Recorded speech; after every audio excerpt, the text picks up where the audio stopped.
What is up, my fellow Chibits? Today, I'm here to bring all of you the weekly anime review of Orange.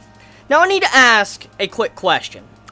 Did anyone notice, in this episode of Orange, that the art quality and animation seem to have dropped considerably? Now, I know there's been some few scenes throughout recent episodes, like the last couple episodes, that didn't have the best art. But it was very noticeable when I was watching this episode. Like, normally I can kind of overlook it. I normally can, okay? I mean, I've seen a lot of bad animation art before, but I just gotta admit, when you go from last week's episode, which kind of had, like, kind of art animation, and then, you know, week before was okay, it was a little bit better, and then you've seen, like, how it started off good, like, had this very good art and animation, and it's slowly just going downhill, like, the art and animation per episode. It starts to get to you, and you start noticing it a whole lot more. And majority of this episode, if you pay attention, you can actually see how bad the art was. Like, I'll have a picture on the screen, you can see it for yourself. How is Sua's neck not broken? Like, I gotta ask this question. How is this man's neck not broken? I mean, look at his fucking neck and head. I mean, how is this man's neck not broken? Like, here, let me see if I can kind of bend my neck like that, okay? See, this is literally as far as I can go, okay? I can't do that, like, straight-up owl stuff that man is doing. Like, how is his neck not broken? I gotta ask this question, because holy shit, that's just one of many scenes throughout this episode to where either the faces were off, they looked really weird, or you had it to where the characters just had these awkward body shapes or movements. It was really weird. Like, there's one character in the episode where his hands looked freaking broken. Like, he had triple joints. Like, you know how you hear of double jointed people? This man had, like, triple to quadruple jointed body. Like, his arms are, like, weirdly shaped or whatever. So, I mean, throughout the episode, I'm like, yo, what is with this art? This art looks really poor. And I'm like, okay, so, clearly the episodes have gotten worse with the art and animation, so I hope this isn't, you know, a downward spiral to letting us know that Orange is not doing that well, but we'll find out. Anyways, let's talk about the plot, the story of this episode. So, the story is pretty straightforward of this episode. You have it to where majority of the group, they're trying to make it to where Naho and Kakeru, they get together, they spend more time together, and the relationship grows. Now, throughout this episode, it became very apparent to me, which it's been apparent to me for a lot of episodes now, but I haven't really decided to mention it because it wasn't that big of a problem in my opinion. But after watching this episode, I just gotta straight up say it. Naho is such a dense character. Now, like, okay, I know she's been dense for many episodes now, but I can kind of overlook that because of the genre and all that. You know, you should expect dense characters in romance and stuff. But the way Naho is, the way her character is, she's just so dense.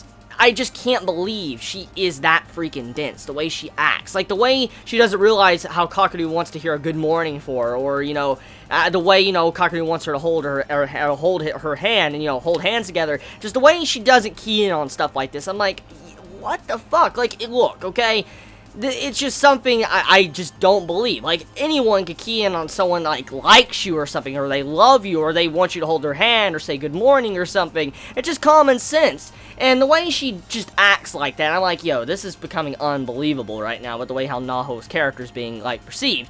Now, there is an argument to this. You could say that Naho's just so focused in on, you know, Kakeru's suicidal thoughts that she is, you know, actually just caring more about that instead of worrying about romance and stuff, which I can understand that. I can understand that point of view, but I highly doubt that's exactly what's going on in her mind, because she'd be thinking more about suicidal things and what, you know, Kakeru was constantly saying or what he wanted to do. She'd be thinking about that a little bit more, and we see it all displayed on her face if, you know, that was actually really going on. So I highly doubt that's the main point here. So it's just pretty much Naho being extremely dense. Now, when it comes to Kakeru, his entire perspective of how dense he is, it's not actually his fault.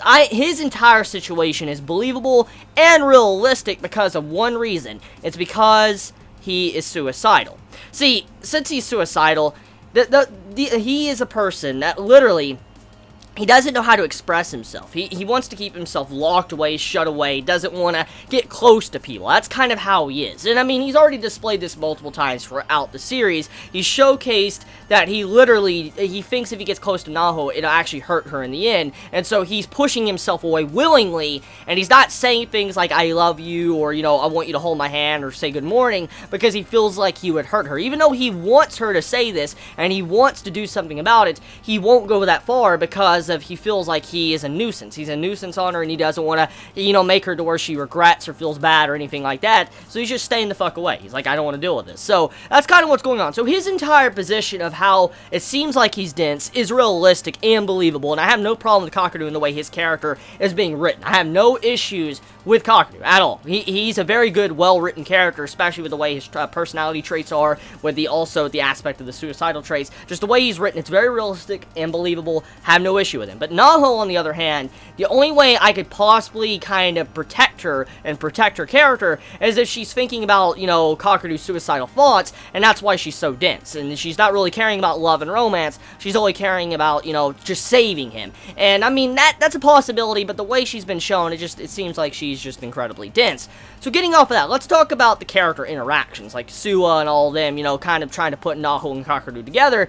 It's incredibly obvious, and hopefully this actually gets, mentioned by Kakeru. Hopefully, like, he brings this up later on in the story or something, because when I was watching this episode, when you see all these characters, like, especially in the umbrella scene, when they're all wearing, like, their own, or they brought their own umbrellas and all that, and they were about to, go out and leave Kakeru and Naho, you have to where Kakeru's like, hey, let me share your umbrella with you. He's going to each individual one, and they were like, nope, pretty much giving him the big fat, fuck you. That's pretty much what they're all saying to Kakeru.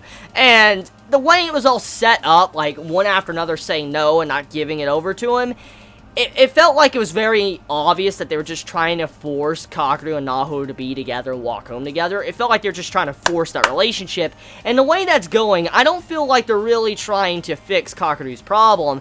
They're more along the lines of thinking if those two get together, it fixes everything, which I disagree with. This is one aspect I completely disagree with, because, look, love and romance, it can do a lot. It could save people's lives, and it can get someone out of the hole in darkness, especially if you have suicidal thoughts. I'm not going to disagree with that. But they're believing that Naho and Kakeru getting together, them maybe becoming a couple, it will completely negate everything that Kakeru has went through all his life, with, his mother's death to him, thinking suicidal thoughts.